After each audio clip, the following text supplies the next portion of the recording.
All right. I appreciate you guys being here this afternoon. I am going to go ahead and just get us started with just reviewing these opening slides before I introduce Sharon Field, Dr. Sharon Field and Mike Ely to you all. Thank you for taking the time. I know that this is a very busy time of year for each of you, and we appreciate you being here this afternoon. First of all, it's very important for me to let you guys know. Some of you have been attending the Charting the Course Initiative sessions that we've been offering this school year, and this is just yet another one. The Road Ahead series is generously sponsored by Texas Workforce Commission, along with, like I said, some of the other sessions that some of you have been joining for this spring. I want you guys to keep in mind, educators, that this is just yet another tool for your toolkit. It doesn't mean that you're going to drop everything and anything that you might have been using in terms of a transition assessment, or specifically a self-determination assessment. Many of you are familiar with the AIR self-determination, the choice maker, the ARC self-determination scale, etc. So this is just another tool for your toolkit for today. And then I wanted to remind you guys that we have a three-part series, that follows this session beginning on June the 5th. Understanding Self-Determination Part 1, that is a training that would be specifically for the youth, the family, and the educators. And then on June the 12th, we have the Road Ahead, Understanding Dreams and Challenges, Part 2. That's specifically for families and educators. And then on June the 26th, we have the Road Ahead, After High School, Part 3. And that's specifically for students, beginning at 10 a.m. and then 11, families and educators will be provided some additional training. So just wanted to make you guys aware of that. I will also be dropping the link to this PowerPoint into the chat as we begin here in just a moment. Educators, for those of you who are joining us today, we do have, like I said, Texas Workforce has provided generous stipends, I think, for the work that you do. And hopefully, if you are interested, please feel free to reach out to me or Lindsay for the stipend forms. And of course, if you have questions, please let us know as well.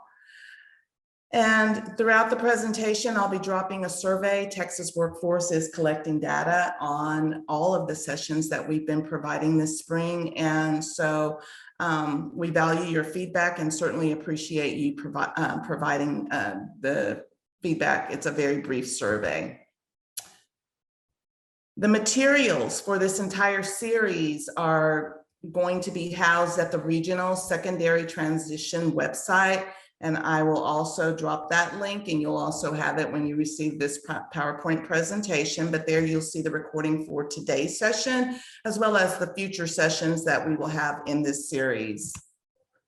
And then, of course, if you have questions, there's my contact information for you to contact Dr. Sharon Field, or even myself with any questions that you may have. So without further ado, it is 2 o'clock, and I am going to stop share and turn this over to Dr. Sharon Field.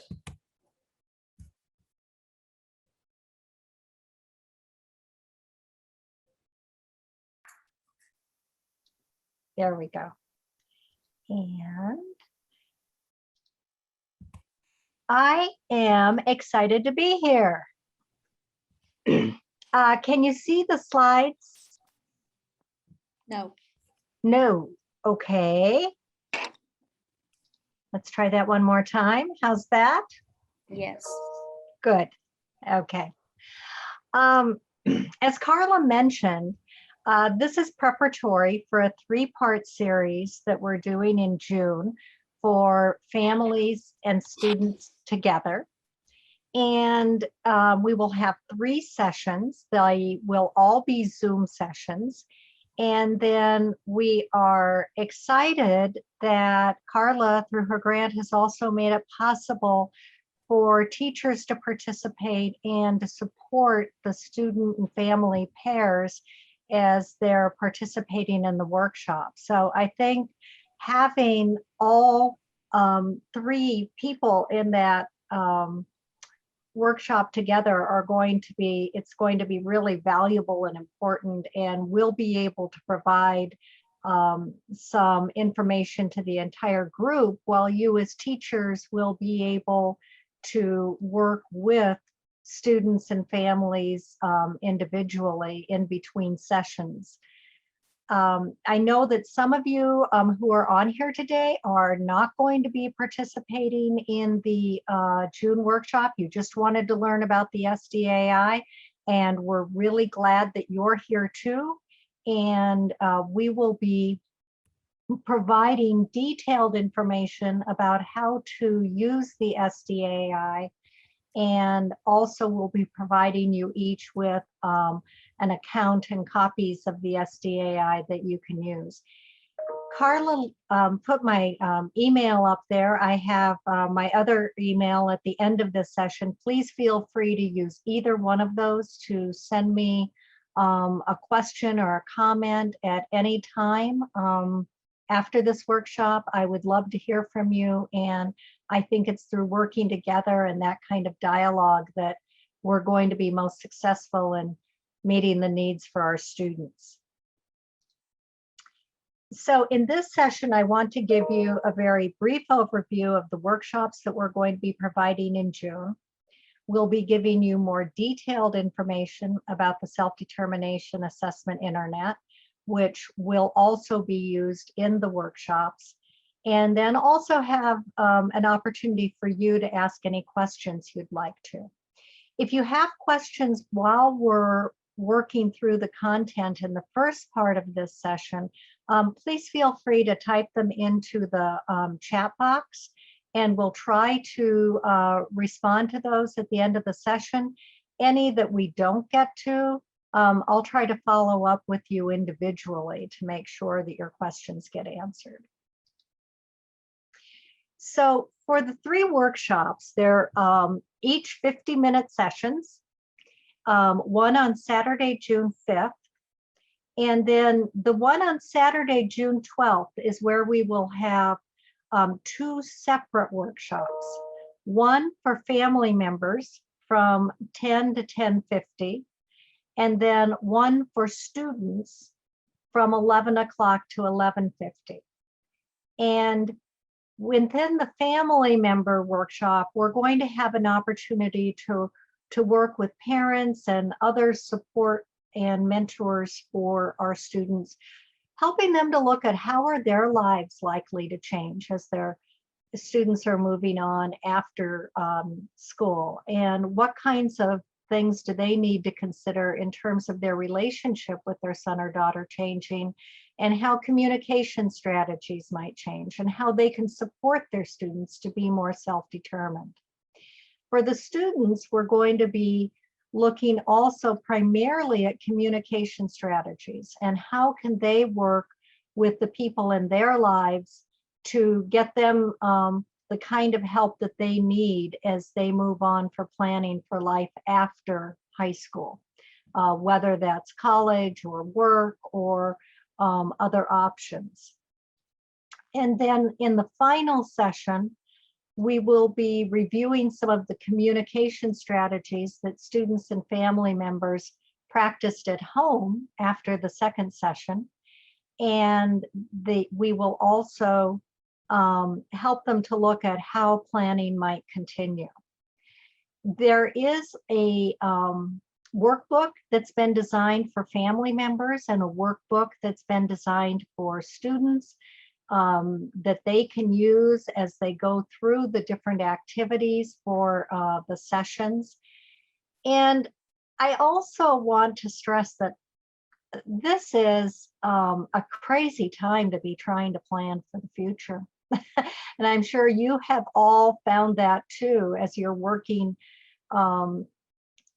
in transition for, trying to help students transition from school to work when we're not sure what's happening day to day. And so one of the things that we will be emphasizing is the importance of self-determination throughout the process, and how important a self-determination focus can be when you're in a changing landscape, a changing environment, and you're needing to adapt a lot, that by using that anchor of self-determination, that you can be more successful in that transition planning. We've designed each of the sessions to be very hands-on, and including lots of activities and discussion. And there will be some homework after each meeting, but it's not academic homework. It's homework that hopefully will help students to think through some of the issues that they need to be considering as they are doing their planning for what they want to do after they leave school. The foundation for everything that we're going to be doing is self-determination. That's what I've spent my whole career looking at, or maybe not the whole career, the most recent part of it.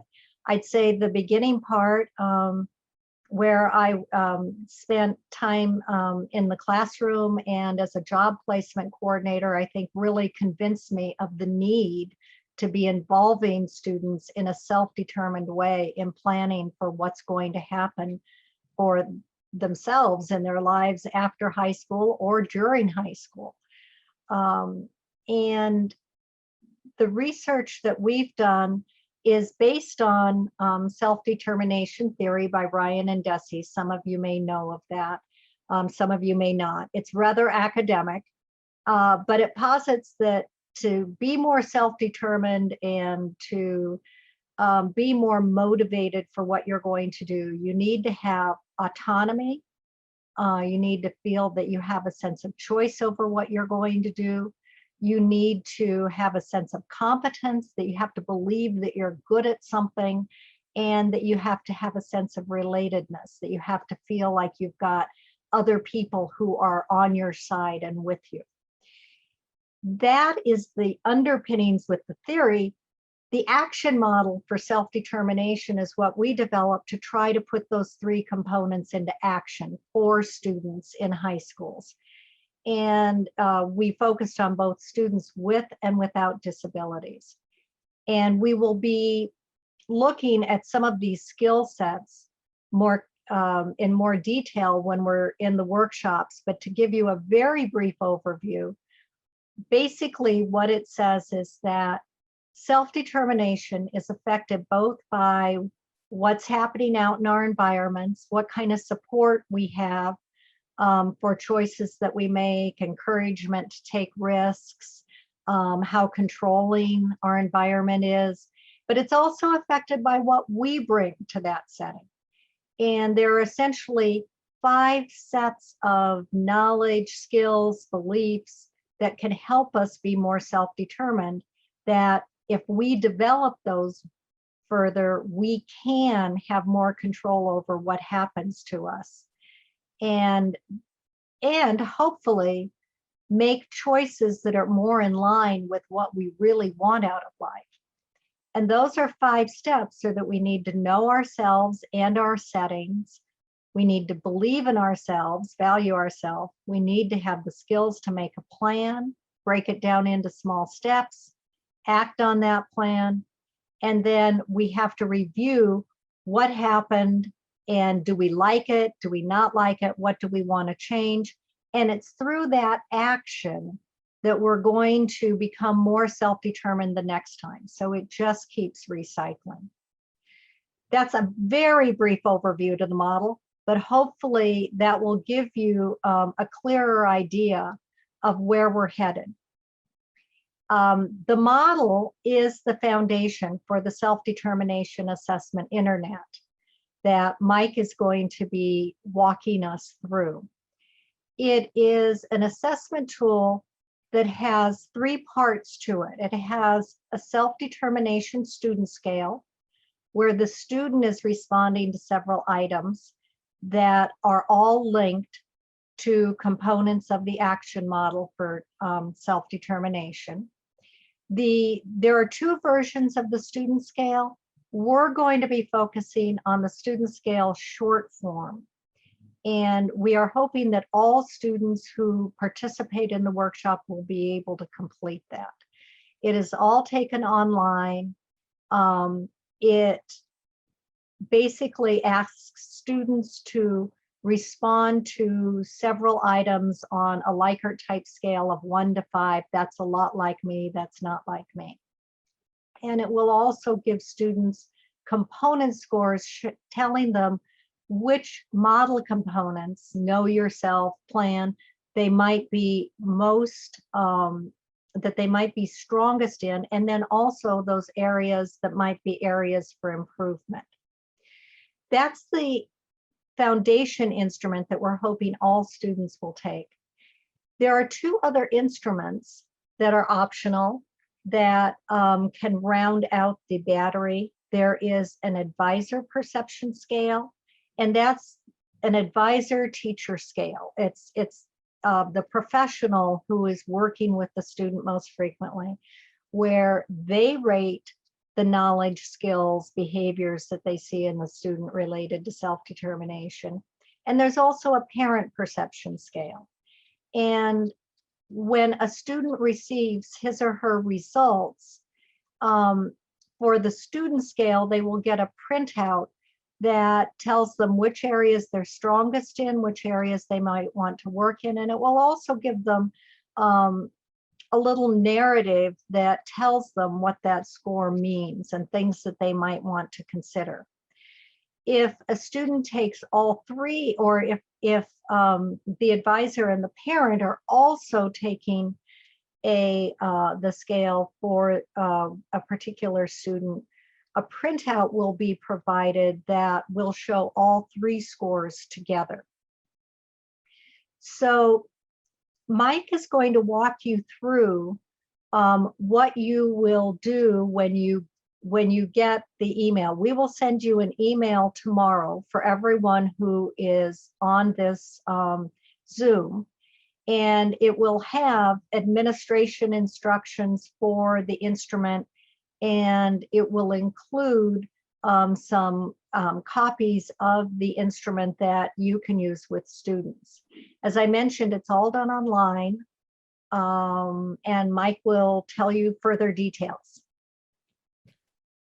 Okay, thank you, Dr. Field. Good afternoon, everyone. I'm going to guide you through the process of taking the self-determination assessment internet. I need to share my screen so I can show you a copy of those instructions. Let me do that right now.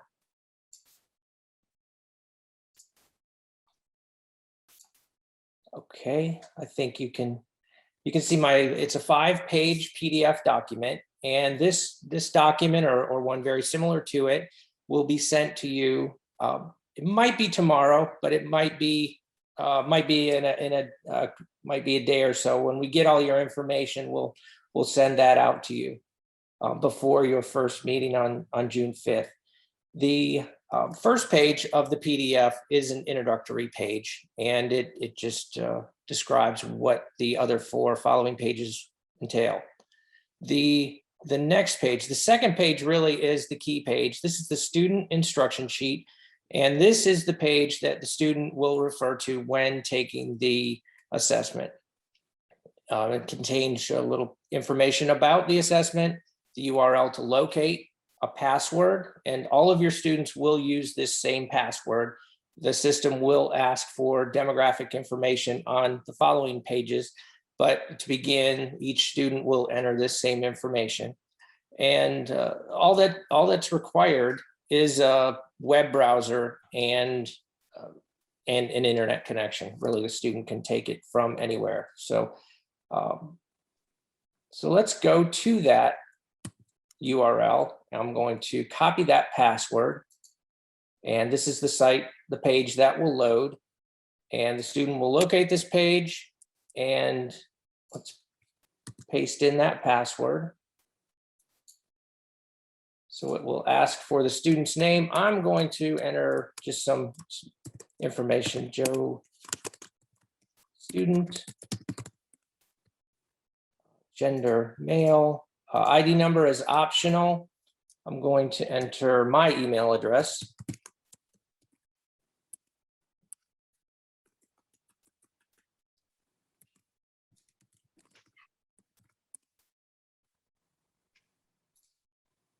And this is the first set of, there are a total of 43 items in the student assessment, the student form. And it will probably take the student about 20 minutes to take it, to read through each of the items and to select a response. Let me make this a little bit bigger. So I'm not going to give much thought to these, but I just want to give you an idea of how the student will respond to these items. And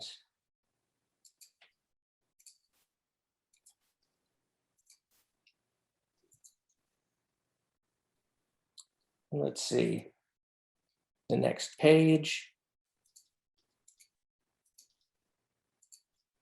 And if for any reason the student does need to stop, there is a mechanism for that.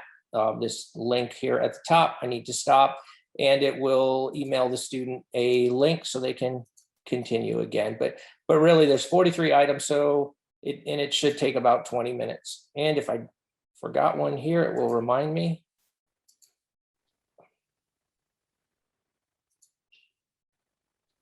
Okay, that did not happen before. Mike, this is Carla. While you're doing that, Yes. is there a web browser that works better than another when using the SDAI? Is Chrome or Safari? What is your preferred browser? We don't really have a preferred browser. I'm using Safari right now, and it will work the same with each one. We've tested it with all of them, and it will work fine. There's really no complicated coding that goes into this, so we really don't require any plugins or just a standard browser, and we've tested it with all of them, so it does work with all of them. So Thank you. So 43, that's the last item. Let's continue, and immediately the system scores the inputs, and we get a profile of how the student did. And in this case, there's some introductory information, and the student scored in the 13th percentile, and that means that the student scored that 13, that the student scored better than 13% of the other students who took that same assessment. And down at the bottom, there are the 5 components of self-determination that Dr. Field spoke about: know yourself and your context, and then some helpful feedback for the student, value yourself, along with a standard score of 1, 2, or 3, and plan, act, experience outcomes. Now this profile has been saved in the system and can be referred to later through an administrative website that we'll take a look at.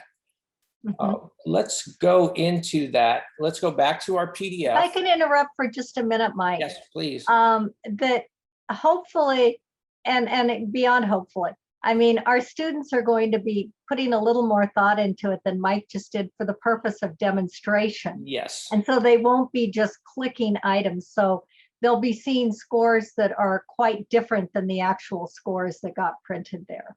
Yes. And Yes, I'd like to, Mike, just draw your attention to a question that was placed in the chat. Is this a formal assessment?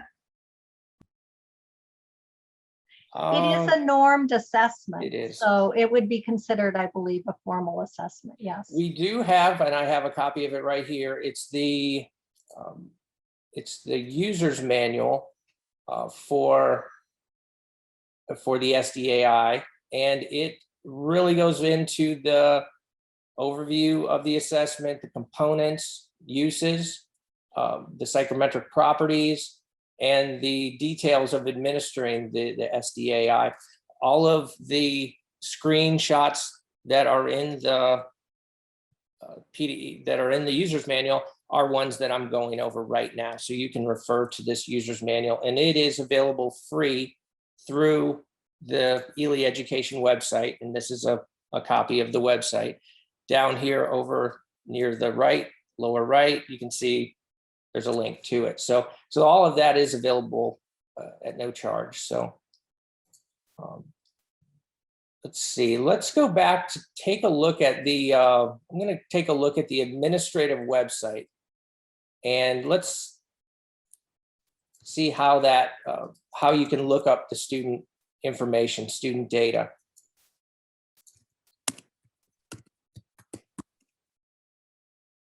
So this is a tool that the instructors can use to look at how students have taken it, to pull up previous results. And let's use the search records feature. And here is the student form, the student assessment that I just took. And I had a previous student in here that you can see that took it a couple days ago, but you can use the profile for report link, and that will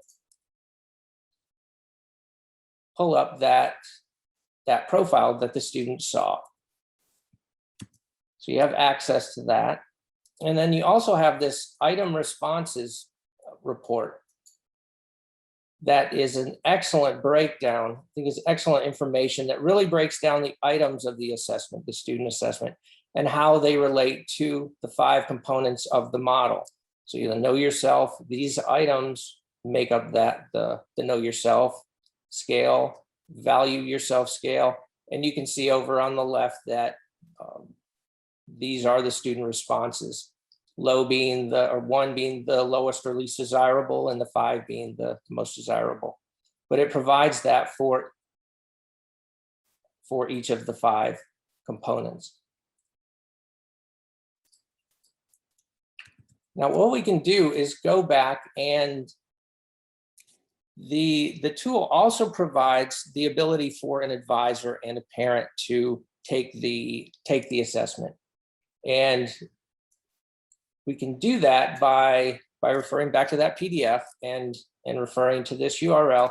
Each of an advisor will have the same password. And let's see, let's go to that. So each parent, student, and advisor will all log in at the same screen.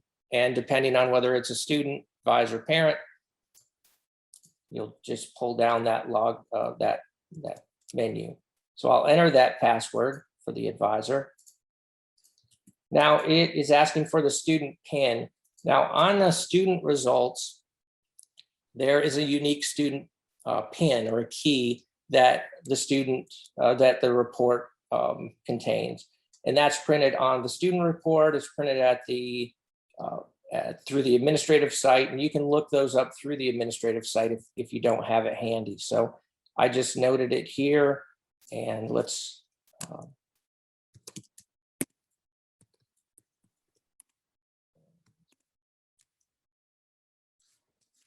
see, I'll use my Gmail. So we'll take this. This is from the student's point of view. So from the advisor's point of view. So the advisor will rate your perception of student name based on your accumulated knowledge of him. And the ratings will range from very low to very high, Likert type again. So to what degree does Joe express dreams or possibilities? Know his strengths. Know his weaknesses. And so on. So there are 30 items here. Each one relates to one of the 5 components of the model. And I'm going through this quickly. And each of you will receive your own unique PDF instructions. Feel free to go through this as a student, go through it as an instructor, go through it as a parent, and then you can see the results through the administrative site to really get a feel for how it works.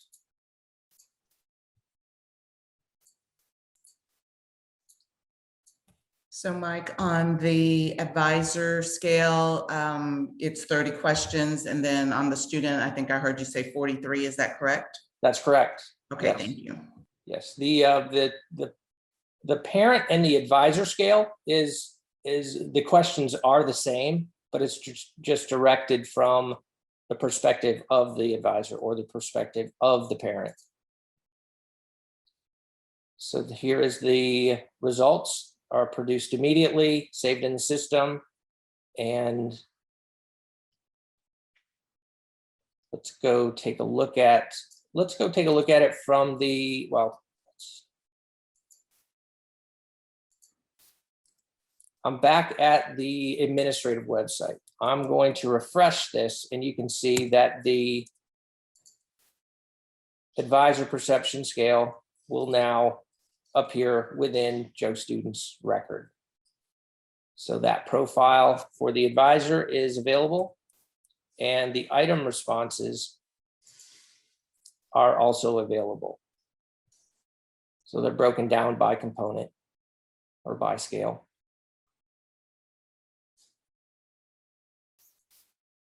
So let's go take it from the perspective of the parent.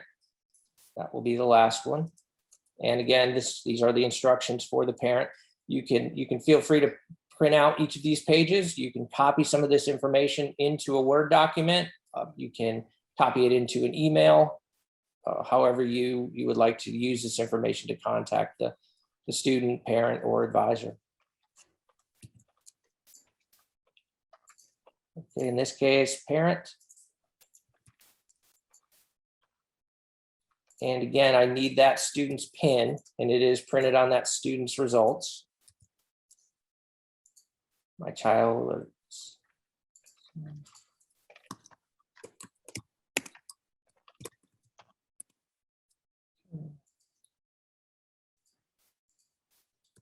While you're going through that, Mike, we have another question as you Sure, relate feel your free. information. Does number 1, and I guess you'll get to here in just a second, qualify as realistic dreams, etc.? Let's get to that. Okay, to what degree does your son express dreams or possibilities? I can take that one, Mike. They don't necessarily need to be realistic. We look at dreaming as one component of work of becoming more self-determined, but then instructionally, we work with students to turn whatever dreams they might have into realistic action. Does that answer the question?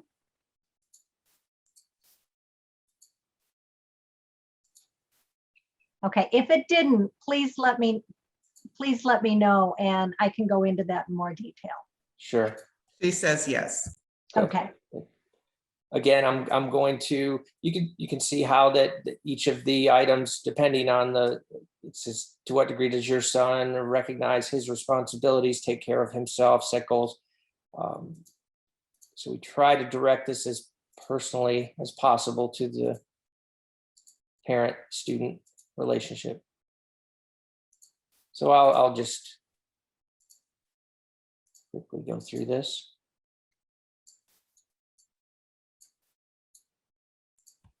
And Mike, I know you're continuing to click through it, and Sure. my question is there a place where there is a compilation of all 3 responses that you can view side by side?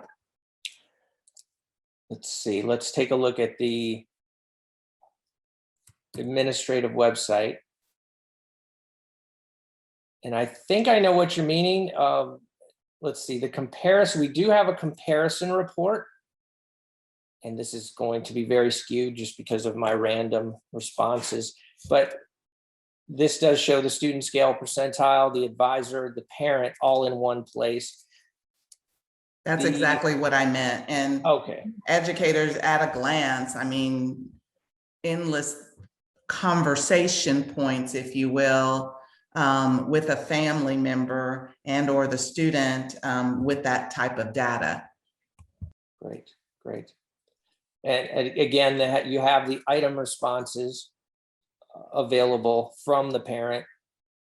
And those are there along with the student and the advisor. So that is essentially there's a couple more things that are available to you. And those are detailed a little bit more in the user's manual.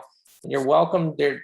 I think we have my phone number in there, my email address, and you're welcome to call or email questions.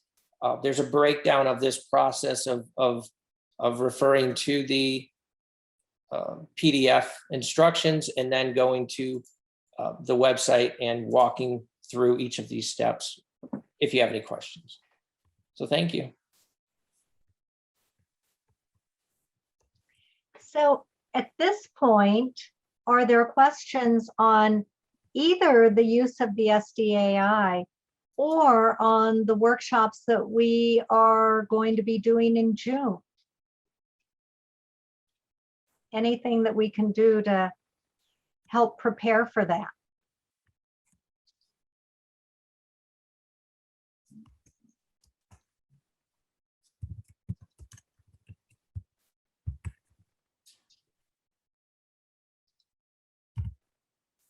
You guys are being extremely quiet this afternoon.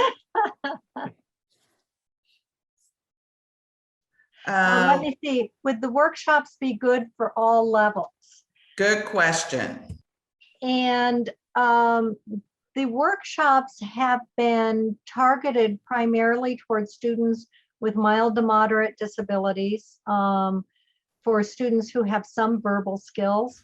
But we are willing to work with and adapt for students who might need more adaptations. So if you have a question specifically, if you'll let us know, we could help you figure out what accommodations might be necessary.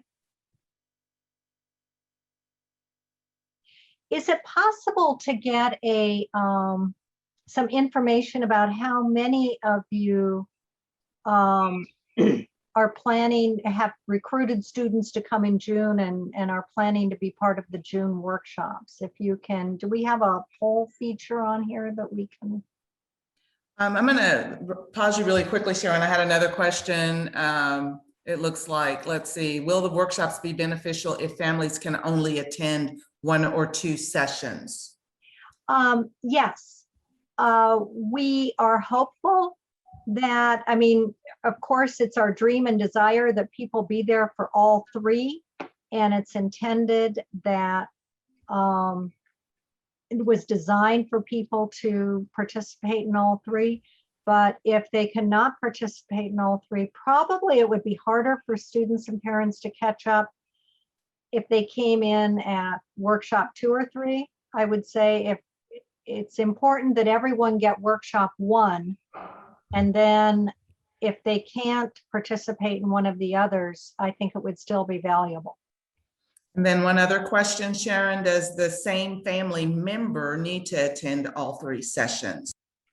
Again, I think it would be helpful because they would be familiar with the content, but it would be fine if I recognize often that helping students to find a family member or mentor who can participate with them is sometimes very challenging, and yet it is so unbelievably rewarding to have students and their family members together. So I would say whatever you can do to help students come with a family member, if it can be the same one, great, but if not, and it needs to be different family members at different times, that's okay too.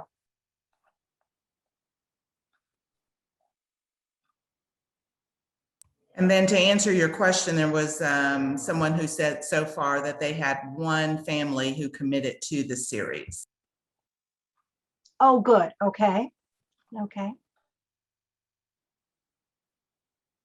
And 1 coming to campus. Okay. You will all receive materials ahead of time. There is a student workbook and a family workbook, and we will be, and they're all downloadable. And so we will be sending those out to all of you who have families participating in the workshops, or if you're participating in the workshops ahead of time. So yes. Okay. I see a question, if a student is already 18, do they need to involve their family? The purpose isn't a legal purpose. That one of the things we found about what helps people to be more self-determined is a sense of support, and primarily from family members. And so what we're trying to do is help students learn how to access that support from their family members, and also help the family members learn how they can better support their students. And so we would really like to encourage every student to have a family member there with them. However, if it can't be a family member, if there's another person who can support that student as a mentor, I know that even though we have our greatest wishes that every student is going to be there with a family member, there will be some who might show up without one on the day of the workshop. What we would really like is if you as a teacher could step in to help complete some activities with that student so that you would be available to support them. So in regard to, the issue of whether or not the student is 18 isn't really the issue. The issue is we want to have each student be able to access a supportive person to help them as they're planning for transition.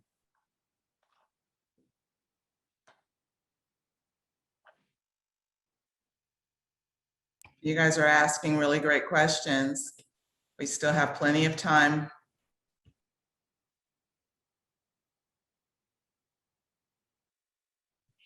In terms of using the SDAI, I would suggest that it would be valuable to have the student complete that prior to the first session. And if you are going to complete the instrument and have the parent complete the instrument, have them complete it prior to the first session too. It doesn't have to be, it could be completed after session 1, but I think that would be one nice piece to get done before session 1. And then there's going to be an opportunity in the activities between session 1 and session 2 for you to work with the students and their families, looking at where their strengths are related to self-determination and how they can capitalize on those strengths to be more self-determined. So you'll have that data.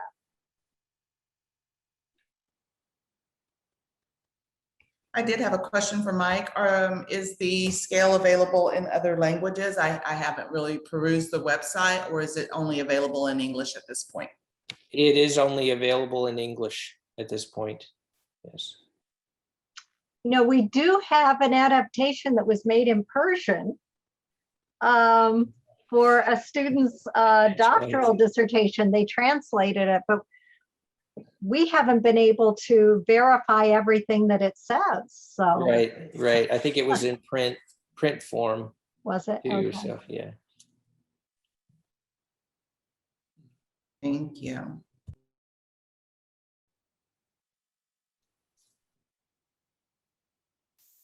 I'd like to also introduce David Parker, who I believe is on. David, can you turn your camera and microphone on? Hi, yes, Sharon, I believe both are on. Can you see me and hear me? Yes, we can see you now. David is going to be conducting the June workshops with me.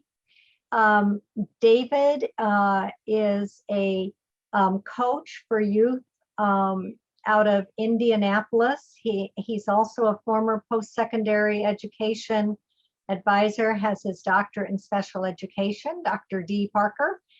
And so he has a lot of direct experience with youth and families, as well as just a really solid understanding of self-determination and what we need to do to help support students to be most successful as they transition. So I'm really happy to be doing this series with David.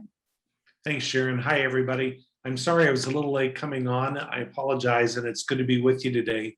We're really looking forward to being with you next month and the students and families that you work with, and we greatly appreciate your help in helping us provide some education and supports to students during their transitions.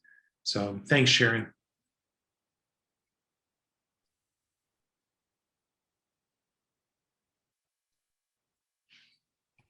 Other questions you guys might have, educators that are participating or planning to participate in the 3-part series?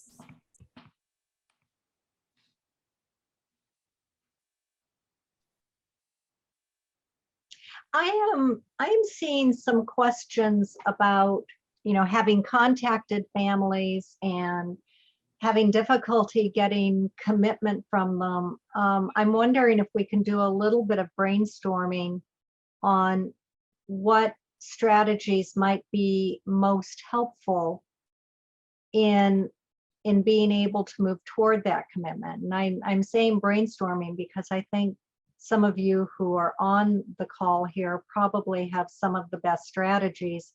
I'm sitting here thinking through, would it be useful if we could provide another brief flyer or a quick YouTube video? I don't know. Are there some additional materials that would be helpful for you in that recruitment process? Are there strategies that some of you have found that you can share that are useful in gaining family participation? Phone calls help. Okay, great.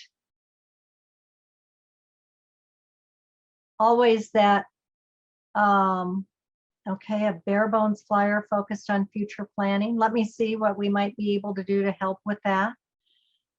Certainly we have found the personal connection.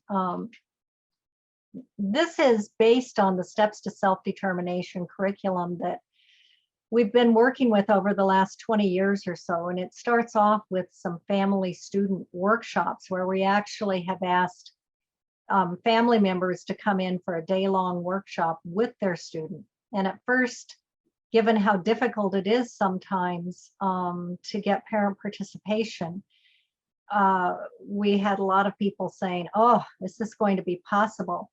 And then after our teachers tried it out, they said, oh my gosh, we've got to find ways to make this part of it work because it's so powerful to have the students and the parents together.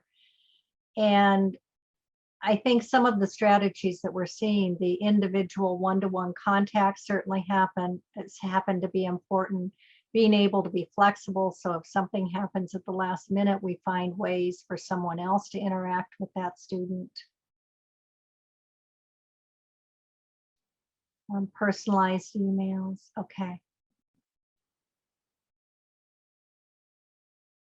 Okay, so this is really just like everything we've learned about self-determination. When we ask people, what helps you be most self-determined? And then what gets in your way of being self-determined? The answer was the same. And it was always other people and family members. It's like that personal connection, it sounds like, is what is coming up for everyone in terms of what's going to be most useful.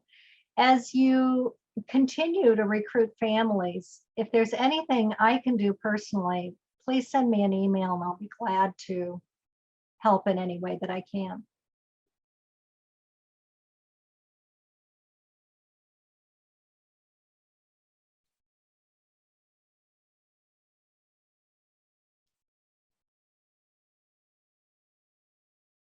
Other questions? I can feel your wheels turning.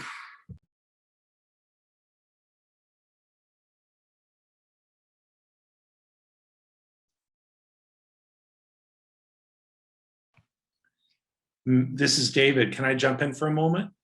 Please. I just wanted to share, I began my career as a special education teacher at the high school level. And as Sharon indicated, what I do now is I work with families, usually students with disabilities at the high school and college level. And like all of you, boy, particularly during the pandemic, there's been so much stress and tension and anxiety about what's going to happen next. And I just want to underscore that while our focus, as Sharon said, is to support students during this transition period, the workshops are also designed to really support and equip parents or their family members too with their own supports and tools at a very practical level. And, you know, I don't know if that's part of the message that might help to be shared with families, but we're going to be helping parents and students develop better practical ways to communicate with one another about plans and about the future, about how to use iMessages, about how to use assertive communication, as Sharon indicated, about how to reach out and develop mentoring situations as well too, in safe ways to expand the responsibility of adults who can help young people launch successful lives beyond just their parents. But the parents are going to get a lot of support and affirmation and practical tools, as well as the students, in really hands-on, we think fun, lively ways in the workshops. And then again, that homework in between sessions is simply going to be opportunities for them to practice those skills. So we hope again that this, even though it's all research-based, it's not a theoretical workshop in any way whatsoever. Just to echo what Sharon said, it's very hands-on, it's very practical, designed to equip both the parent and the young person with better planning skills, better communication skills, and ways of doing all of that that even lessen the tension within the family.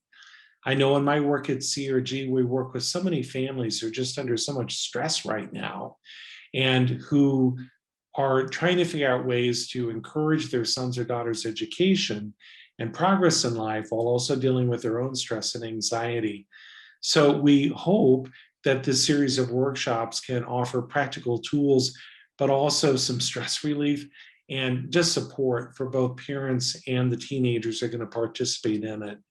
So just wanted to underscore that message as we invite all of you to continue doing the hard work you're doing of letting families know about this and seeing if this is something they might want to get involved in.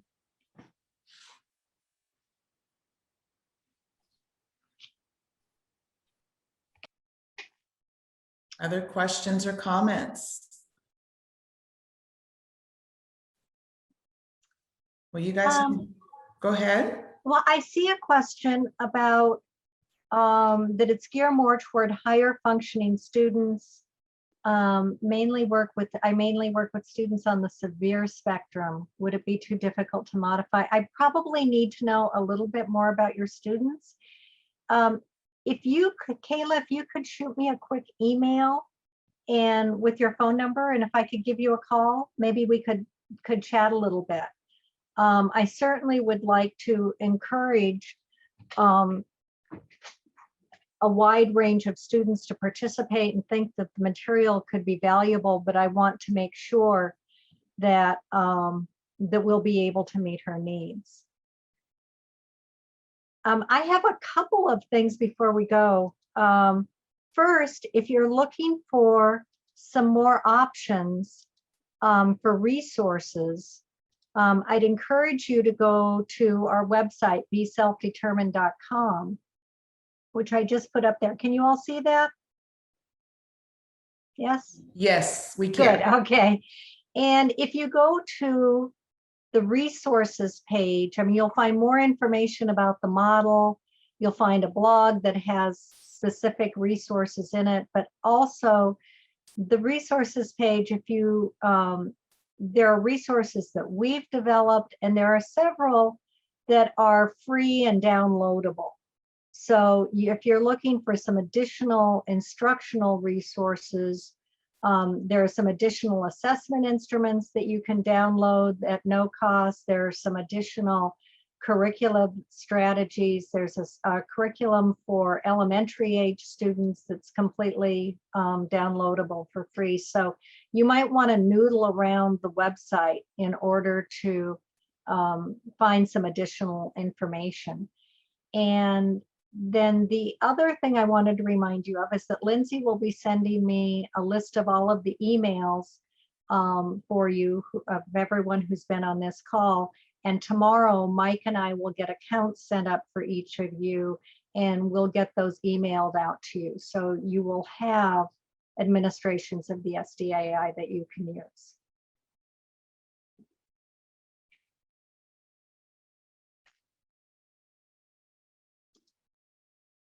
Okay. Well, if no one else has other questions, we look forward to hearing from you. If you have other questions that come up,